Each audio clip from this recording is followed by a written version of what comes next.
بسم اللہ الرحمن الرحیم۔ شروع اللہ کے نام سے جو بڑا مہربان نہایت رحم والا ہے۔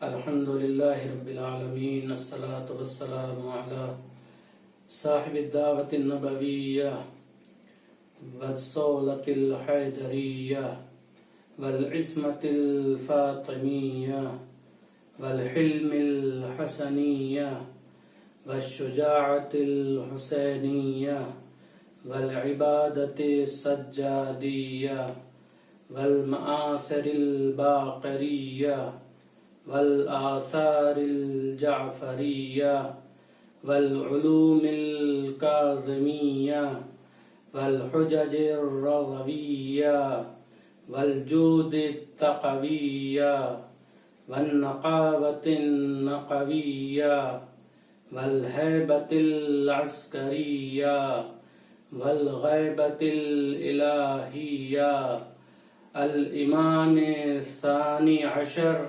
الذي حجة الله المنتظر اللهم صل على محمد وعلى محمد ولعنة الله على أعدائهم أجمعين من الآن إلى قيام يوم الدين وبعد يوم الدين أما بعد فقد قال الله تبارك وتعالى في كتابه الأعلى بسم الله الرحمن الرحيم ألم يجدك يتيما فآوى اللهم صل على محمد وعلى محمد۔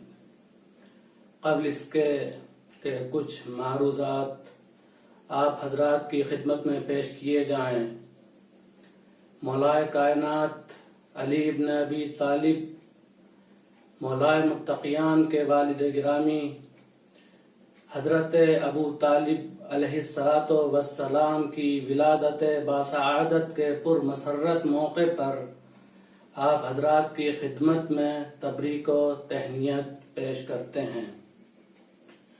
خداوند عالم قرآن مجید میں ارشاد فرما رہا ہے، جس آیت کو سرنامہ کلام قرار دیا گیا ہے یہ سورہ ضحیٰ کی آیت نمبر 6 ہے۔ اس میں خداوند عالم کا ارشاد گرامی ہو رہا ہے کہ جب ہم نے تمہیں یتیم پایا تو کیا ہم نے تمہیں پناہ نہیں دی۔ یہ مشہور و معروف آیت ہے قرآن کریم کی، جو آپ حضرات کے گوشہائے مبارک سے آئے دن ٹکراتی رہتی ہے۔ علماء کرام سے آپ حضرات تقاریر سنتے رہتے ہیں، مجالس سنتے رہتے ہیں، اور یہ آیت ایسی ناشناس نہیں ہے کہ جس کا کسی کو علم نہ ہو۔ شاید یہ کہنا غلط نہ ہو کہ ہمارے بچے کو اس آیت کا علم ہے۔ اس آیت کے متعلق بچوں نے بہت سی مجالس بھی سنی ہوں گی، اور نوجوان جوان طبقہ اور خاص کر ہمارے بزرگ حضرات اس آیت سے بخوبی واقف ہیں۔ جب ہم اس آیت کو پڑھتے ہیں، اس آیت کا مطالعہ کرتے ہیں، تو کچھ سوالات سر اٹھاتے ہیں۔ جو سوالات اس آیت پر ہوتے ہیں، ابھرتے ہیں، سر اٹھاتے ہیں، ان کے جواب حاصل کرنا ہمارے لیے نہایت ضروری ہے۔ اس تقریر کا محصل یہی ہے کہ ہم اس آیت کے متعلق ہونے والے سوالات کو بیان کریں اور ان سوالوں کے جوابوں کو بھی بیان کریں۔ سب سے پہلا سوال جو اس آیت کے متعلق ہوتا ہے وہ سوال یہ ہے کہ خداوند عالم نے اس آیت میں سوالیہ لہجہ اختیار کیا ہے۔ سوالیہ لہجہ یعنی سوال کی صورت میں یہ آیت ہے۔ خدا فرما رہا ہے، کیا ہم نے تمہیں پناہ نہیں دی جب ہم نے تمہیں یتیم پایا؟ تو آخر یہ خداوند عالم سوالیہ لہجہ کیوں اختیار کر رہا ہے؟ ڈائریکٹ کیوں نہیں کہا خداوند عالم نے، براہ راست کیوں نہیں کہا، یہ سوالیہ لہجہ کیوں؟ تو اس کا جواب یہ ہے کہ یہ سوال جو خداوند عالم کی طرف سے ہو رہا ہے، یہ سوال عین سوال نہیں ہے، بلکہ عربی گرامر کے اعتبار سے یہ سوال ایسا ہے جو عام نہیں ہے بلکہ خاص ہے۔ اس سوال کو عربی گرامر میں انکار استفہامی کہا جاتا ہے، یا لفظوں کو بدل کر اس طرح کہا جائے کہ استفہام انکاری کہا جاتا ہے۔ یہ سوال ہوتا ہے جو عام طریقے سے سوال کیا جاتا ہے، اس میں یہ ہوتا ہے کہ آپ ہاں یا نہیں میں جواب دیں اس کا، لیکن جب استفہام انکاری کو استعمال کیا جاتا ہے تو اس کے جواب میں ہاں یا نہیں آتا، بلکہ بلا آتا ہے، اور بلا کا مطلب یہ ہوتا ہے کہ کیوں نہیں، بالکل ایسا ہی ہے۔ تو یہاں پر خداوند عالم استفہام انکاری استعمال کر رہا ہے، یعنی کیا ہم نے تمہیں پناہ نہیں دی جب ہم نے تمہیں یتیم پایا؟ تو اس کا جواب ہوگا کیوں نہیں، بالکل حقیقت یہی ہے، ایسا ہی ہے کہ جب وہ یتیم تھے تو خداوند عالم کے علاوہ ان کا کوئی معین و مددگار نہیں تھا۔ اس کا مطلب یہ ہوتا ہے۔ تو اب دوسرا سوال جو یہاں سر اٹھاتا ہے وہ یہ ہے کہ یہ آیت کس کی شان میں نازل ہوئی ہے؟ الم یجد کا یتیمن فآوا، جب ہم نے تمہیں یتیم پایا تو کیا ہم نے تمہیں پناہ نہیں دی؟ یہ آیت کس کی شان میں نازل ہوئی ہے؟ تمام مفسران اسلام کا اس بات پر اتفاق ہے کہ یہ آیت پیغمبر اکرم صلی اللہ علیہ وآلہ وسلم کی شان میں نازل ہوئی ہے، اور یہ آیت ایسے حالات میں نازل ہوئی جب یتیم عبداللہ بے سہارا تھا، تنہا تھا، تمام دشمنوں کی یلغار تھی، ہر طرف سے دشمن حضور پر طعن و تشنیع کر رہے تھے اور کہہ رہے تھے کہ محمد کے خدا نے محمد کو تنہا چھوڑ دیا، اس کا کوئی سہارا نہیں ہے۔ جب خداوند عالم نے اپنے حبیب کو تانے دیتے ہوئے سنا کہ میرے حبیب کو تانے دیے جا رہے ہیں، لوگ تانے دے رہے ہیں، دشمن تانے دے رہے ہیں، تو خداوند عالم نے حبیب اکرم کی تسلی و تشفی کے لیے سورہ ضحیٰ کو نازل کیا۔ اس کا مطلب یہ ہے کہ میرے حبیب، اگر یہ دشمن تمہیں تانا دے رہے ہیں تو ان کے تانوں کی پرواہ مت کرو، تمہارا خدا ہمیشہ تمہارے ساتھ تھا اور ہمیشہ تمہارے ساتھ رہے گا، کل بھی تمہارے ساتھ تھا، آج بھی تمہارے ساتھ ہے، کل بھی تمہارے ساتھ رہے گا۔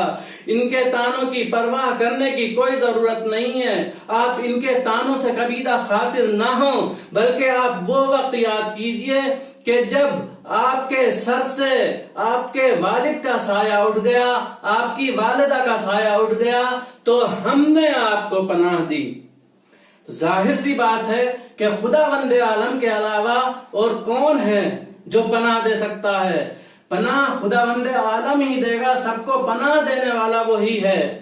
تو حضور کو بھی، پیغمبر اسلام کو بھی، حضور کو بھی خداوند عالم نے ہی پناہ دی۔ اس پر تمام علماء اسلام، چاہے وہ مفسرین شیعہ ہوں، چاہے مفسران اہل سنت ہوں، تمام علماء کا اس بات پر اتفاق ہے کہ حضور کی شان میں یہ آیت نازل ہوئی، اور جب یہ سورہ نازل ہوا تو خداوند عالم کی طرف سے رسول اسلام کے دل کو سکون اور تسلی و تشفی حاصل ہوئی۔ تیسرا سوال جو اس آیت کے متعلق ہوتا ہے وہ یہ ہے کہ خداوند عالم جسم و جسمانیات سے منزہ و مبرہ ہے۔ یہ کیسے ممکن ہے کہ خداوند عالم کسی کے گھر جائے، حضور کے گھر آئے، حضور کے گھر آ کر رہے، ان کا خیال رکھے؟ تو جب یہ ممکن نہیں ہے، جسم و جسمانیات سے منزہ ہے خداوند عالم، تو پھر یہ کیسے ممکن ہے کہ خداوند عالم فرما رہا ہے کہ ہم نے تمہیں پناہ دی، جب ہم نے یتیم پایا تو تمہیں پناہ دی؟ اس کا کیا مطلب ہوا؟ جب خدا نہیں آ سکتا، خدا مستقل رسول کے ساتھ آ کر رسول کے گھر پر نہیں رہ سکتا، دنیاوی اعتبار سے تو یہی کہا جائے گا نا کہ خداوند عالم جسم و جسمانیات سے منزہ ہے، وہ رسول کے ساتھ آ کر کس طرح رہا کہ خدمت انجام دی، رسول اسلام کی محافظت کی؟ تو اس کا جواب یہ ہوگا کہ خداوند عالم نہ تو کسی کے گھر آ سکتا ہے، نہ کسی میں سما سکتا ہے، تو خداوند عالم اگر کوئی کام کرتا ہے، کوئی کام انجام دیتا ہے تو وہ وسیلے کے ذریعے سے انجام دیتا ہے۔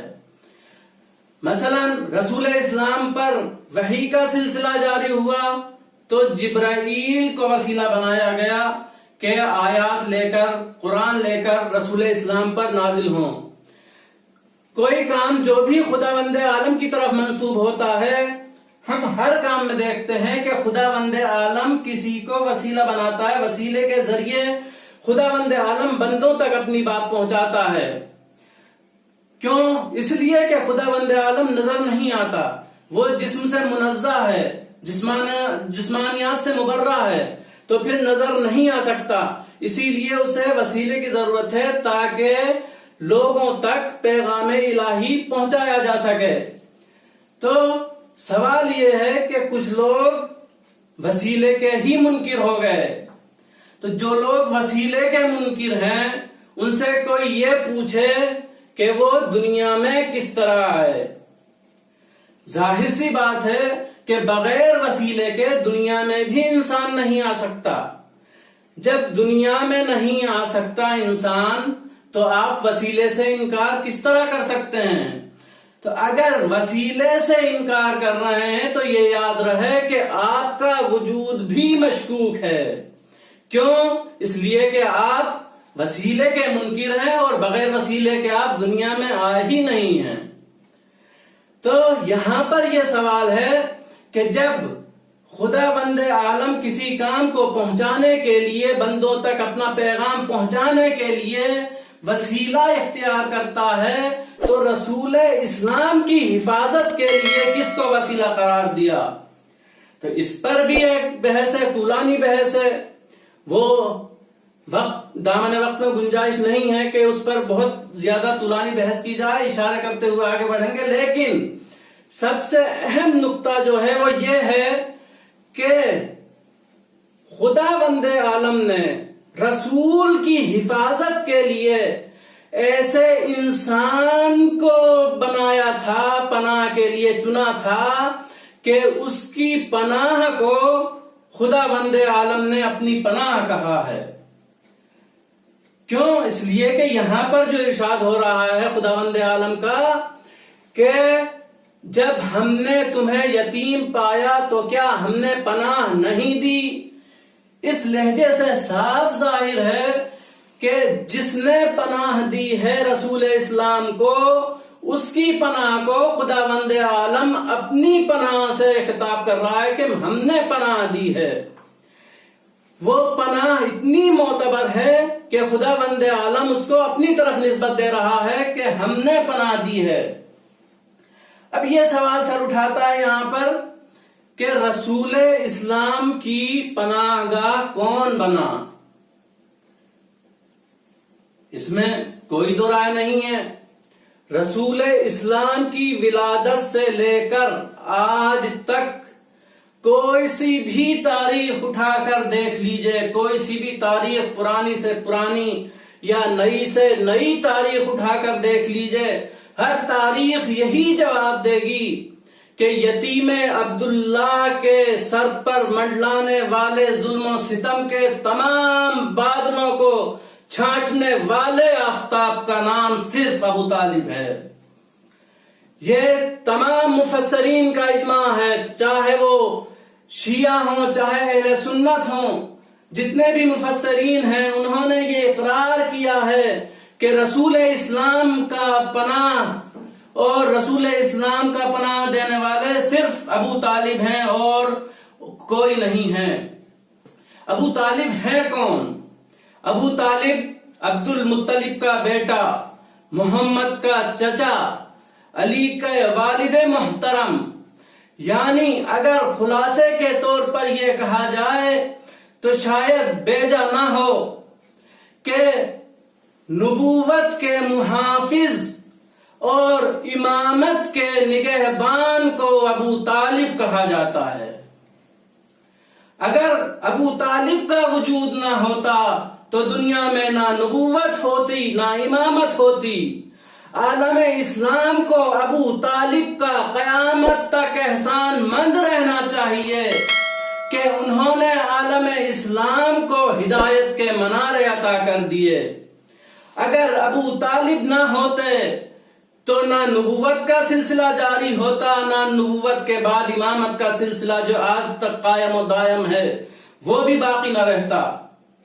تو ابو طالب کو مرہون منت ہے اسلام اور مسلمان ابو طالب کا روز قیامت تک، اور اس پر یہ فرض ہے کہ ابو طالب کا احسان مند رہے، ابو طالب کے احسان کے سامنے سر جھکاتا رہے کہ امانت بھی تیرے گھر میں، دیانت بھی تیرے گھر میں، امانت بھی تیرے گھر میں، دیانت بھی تیرے گھر میں، خدا نے خاص کر رکھ دی اطاعت بھی تیرے گھر میں، امانت بھی تیرے گھر میں، دیانت بھی تیرے گھر میں، خدا نے خاص کر رکھ دی طہارت بھی تیرے گھر میں، شرف کیا کیا تجھے بخشے خدا نے اے ابو طالب، شرف کیا کیا تجھے بخشے خدا نے اے ابو طالب، نبوت بھی تیرے گھر میں، امامت بھی تیرے گھر میں۔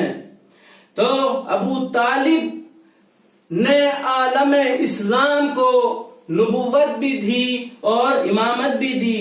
اس کے علاوہ بہت سے متعصب مفسرین نے چھپانا چاہا، لیکن لاکھ چھپانے کے باوجود یہ کہنے پر مجبور ہو گئے کہ حضور اکرم کی تنہا ترین پناہ گاہ کا نام ابو طالب ہے۔ ابو طالب کے علاوہ رسول اسلام کی کوئی پناہ گاہ نہیں تھی۔ کچھ درباری ملاؤں نے مقام ابو طالب کو بہت گھٹانا چاہا، لیکن وہ یہ بھول گئے کہ سورج گھٹا کے باوجود بھی دنیا کو اجالا دیتا رہتا ہے۔ بہت سے کم ظرف لوگوں نے ابو طالب کے کردار پر بہت زیادہ کیچڑ اچھالے، کیچڑ اچھالنے میں کسی طرح کی کوئی کمی نہیں کی، لیکن آسمان کا تھوکا ہوا خود انہی کے منہ پر آیا۔ آفتاب ہے ابو طالب، آسمان ہے ابو طالب، کیونکہ انہی نے عالم اسلام کو نبوت و امامت سے نوازا ہے۔ تمام مفسرین شیعہ اور تمام کھلے ذہن کے مفسرین اہل سنت نے اپنی اپنی تفاسیر میں اپنی استطاعت کے مطابق اس آیت کے ذیل میں جناب ابو طالب کے فضائل و مناقب بیان کیے ہیں، اور وہ یہ کہتے نظر آتے ہیں کہ عالم اسلام ابو طالب کا مرہون منت ہے۔ کیوں؟ اس لیے کہ ہر انسان اگر کوئی درخت لگاتا ہے، کوئی پودا لگاتا ہے تو اس کی سینچائی پانی سے کرتا ہے تاکہ اس کے سائے میں بیٹھے، لیکن ابو طالب نے اسلام کے شجر کو پانی سے نہیں سینچا بلکہ اپنے خون دل سے سینچا ہے، اور عالم اسلام کو اس کے سائے میں بیٹھنے کے لیے موقع فراہم کیا ہے۔ آخر کلام میں پروردگار عالم سے دعا ہے کہ حضرت ابو طالب کی ولادت باسعادت کے صدقے میں تمام شیعان حیدر کرار کی تمام مشکلات کو دور فرمائے اور دور حاضر کی مہلک وبا یعنی کرونا وائرس سے نجات دے، تاکہ ہم پھر اسی پہلی والی شان و شوکت کے ساتھ جمع ہو کر محفل مسرت کا انعقاد کر سکیں.